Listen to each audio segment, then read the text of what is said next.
പറയാനും ആരുമില്ലെന്ന് തോന്നുമ്പോൾ ഒറ്റയ്ക്കിരിക്കാൻ പഠിക്കുക. എങ്കിലും ആരോടും കെഞ്ചരുത്. എത്ര ശ്രമിച്ചാലും മായ്ക്കാൻ കഴിയാത്ത ചില ഇന്നലെകളുണ്ട്.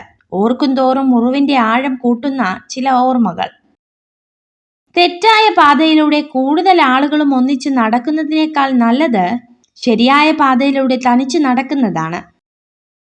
നമ്മളെ അസ്വസ്ഥരാക്കുന്ന ചിന്തകളെ ഒഴിവാക്കിയില്ലെങ്കിൽ ചിലപ്പോൾ അത് നമ്മുടെ ആത്മവിശ്വാസത്തെയും നമ്മളെന്ന വ്യക്തിയും തന്നെ ഇല്ലാതാക്കിയേക്കാം. ഏറ്റവും പ്രയാസകരമായ അവസ്ഥയിലും നമ്മൾ എവിടേക്കാണ് പുറപ്പെട്ടത് എന്ന് വ്യക്തമായ ധാരണ മനസ്സിലുണ്ടെങ്കിൽ നമുക്ക് ലക്ഷ്യത്തിലെത്താം. പരാജയം ഒന്നിന്റെയും അവസാനമല്ല, അത് നമുക്കുള്ള പ്രചോദനമായി മാത്രം കരുതുക. വർഷങ്ങളോളം ഒരാൾ നിങ്ങളുടെ സുഹൃത്തുക്കളായിരിക്കാം. അയാൾ നിങ്ങളുടെ യഥാർത്ഥ സുഹൃത്ത് അല്ലായിരുന്നു എന്ന് തിരിച്ചറിയുവാനും അതേ വർഷങ്ങൾ തന്നെ എടുത്തേക്കാം. ആരും ആർക്കും പകരമാവില്ല. നമുക്കാണ് പലരെയും വേണ്ടത്.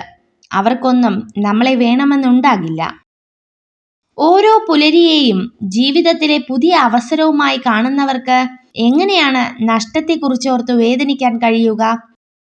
പരാജയങ്ങൾ സംഭവിക്കുമ്പോഴാണ് വിജയിക്കാനുള്ള യോഗ്യത നേടുന്നത്. നിങ്ങൾ മറ്റുള്ളവരോട് മത്സരിക്കുന്നതിനു പകരം നിങ്ങളോട് തന്നെയാണ് മത്സരിക്കേണ്ടത്. ഭൂമിയിൽ ഒരു ഫലവും പാകമായല്ല ഉണ്ടാകുന്നത്. ധാരാളം പ്രതികൂല സാഹചര്യങ്ങൾ മറികടന്നാണ് അത് രൂപപ്പെടുന്നത്. അതുപോലെ ഓരോ മനുഷ്യ ജീവിതവും രൂപപ്പെടുന്നതും പ്രതികൂല സാഹചര്യങ്ങളെ മറികടന്നാണ്. കരയാം, നമ്മുടെ സങ്കടങ്ങൾ തീരുവാൻ വേണ്ടി മാത്രം. ചിരിക്കാം, നമുക്ക് സന്തോഷമുണ്ടാകുമ്പോൾ മാത്രം. എന്നാൽ ഒരിക്കലും മറ്റുള്ളവരെ സങ്കടപ്പെടുത്തുകയോ അവരുടെ വീഴ്ചയിൽ സന്തോഷിക്കുകയോ ചെയ്യരുത്. പ്രതീക്ഷിച്ചതൊന്നും നടക്കാത്തതിൽ വിഷമിക്കരുത്. പകരം സന്തോഷിക്കുക. നിങ്ങൾ ആഗ്രഹിച്ചതിനേക്കാൾ മികച്ചത് ദൈവം നിങ്ങൾക്കായി കാത്തുവച്ചിട്ടുണ്ട്. ലോകത്തിലെ ഏറ്റവും വലിയ അത്ഭുതം നമ്മുടെ ജീവിതമാണ്. കാത്തിരിക്കുന്നത് എന്താണെന്നറിയാതെ ഓരോ ദിവസവും നമ്മൾ സഞ്ചരിക്കുന്നു. നമ്മൾ മാറുമ്പോൾ നമ്മളോടൊപ്പം മാറുകയും നമ്മൾ തലയാട്ടുമ്പോൾ നമ്മളോടൊപ്പം തലയാട്ടുകയും ചെയ്യുന്ന ഒരു സുഹൃത്തിനെ നമ്മൾക്ക് ആവശ്യമില്ല. നമ്മുടെ നിഴൽ സുഹൃത്തിനേക്കാൾ നന്നായി അത് ചെയ്യും.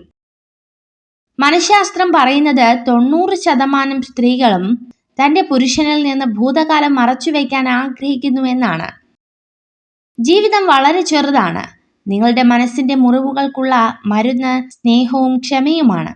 ആ മരുന്ന് നൽകാൻ കഴിയുന്ന വൈദ്യൻ നിങ്ങൾ മാത്രമാണ്. നിങ്ങൾ ഈ വീഡിയോ കണ്ടതിന് നന്ദി. ഇതുപോലുള്ള കൂടുതൽ വീഡിയോകൾക്കായി ചാനൽ സബ്സ്ക്രൈബ് ചെയ്യൂ.